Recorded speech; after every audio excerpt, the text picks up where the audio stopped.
setelah buku tersebut dipublikasikan, akuntansi mulai diterapkan di Italia. Seiring berjalannya waktu, akuntansi mulai diakui sebagai disiplin ilmu tersendiri. Setelah Perang Dunia II, pengaruh akuntansi semakin terasa di dunia barat. Bagi banyak negara, akuntansi merupakan masalah nasional dengan standar praktek nasional yang melekat erat dengan hukum dan aturan profesional.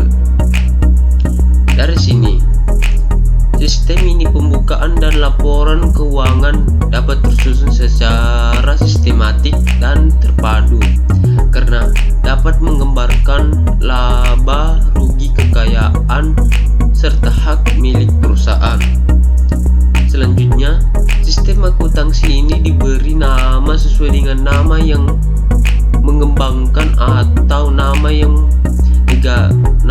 negara masing-masing, seperti misalnya sistem Anglo-Saxon di Amerika Serikat dan Inggris, serta sistem kontinental di Belanda.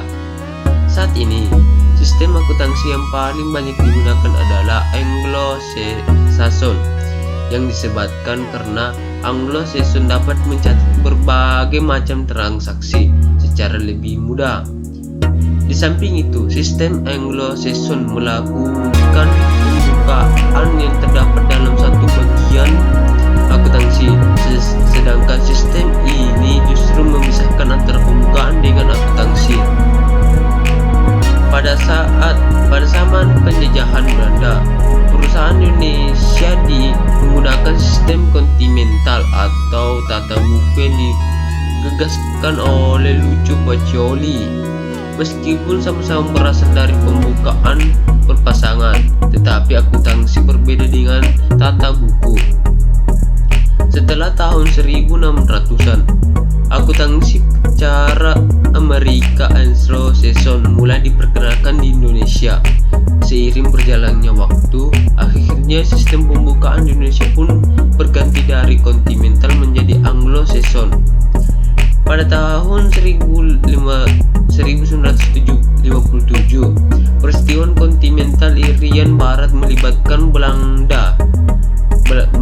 Indonesia dan Belanda, sehingga berakibat pada seluruh pelajar yang berada di Belanda ditarik dan melanjutkan studinya di berbagai negara, salah satunya adalah Amerika. Penanaman modal asing (PMA) memberikan dampak positif terhadap perkembangan akuntansi, khususnya sistem akuntansi Anglo-Saxon.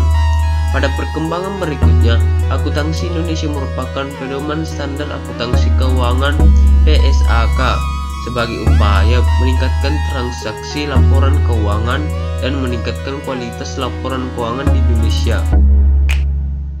Sampai